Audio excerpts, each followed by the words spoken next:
Pulivarthi Nani, Chandragiri MLA. Andhra Pradesh రాష్ట్ర రాజకీయాల్లో ఈ పేరు ఇప్పుడు మారుమోగుతుంది. రోజుకొక కాంట్రవర్సీ చంద్రగిరి నియోజకవర్గం చుట్టూ తిరుగుతుంది. ఎందుకంటారు?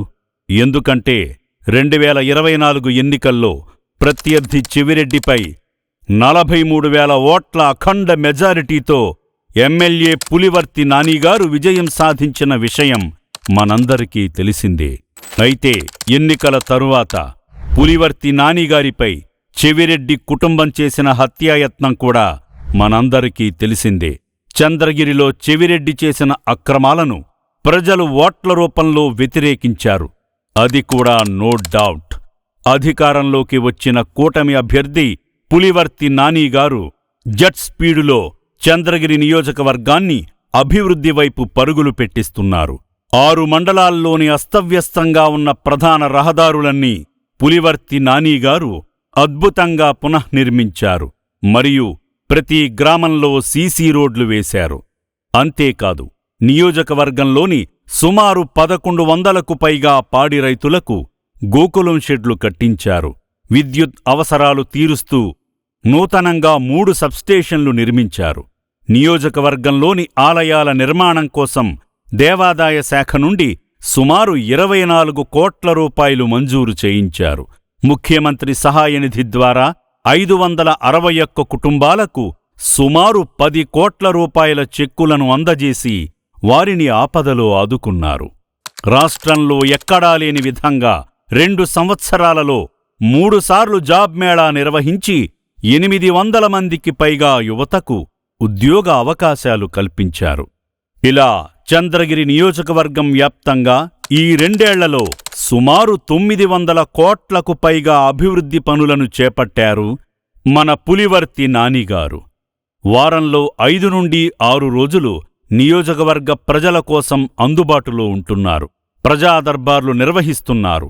ప్రజల సమస్యలు తెలుసుకుంటున్నారు. ఆ సమస్యల పరిష్కార దిశగా ముందుకు వెళుతున్నారు. పులివర్తి నానిగారి పార్టీ కార్యాలయంలో ఉన్నంత ప్రజలు మరెక్కడా ఉండరేమో. ఇదంతా చూసి ఓర్వలేక ప్రత్యర్థి బ్యాచ్ వాళ్లు ఇక చంద్రగిరి నియోజకవర్గంలో మన పని అయిపోయింది అనుకొని ఆధారాలు లేని ఆరోపణలు చేయడం మొదలుపెట్టారు. పళ్ళున్న చెట్లకే రాళ్ల దెబ్బలు. అలాగే పనిచేసేవాడి దగ్గరకే ప్రజలు వస్తారు అని ఎక్కడో చదివాను.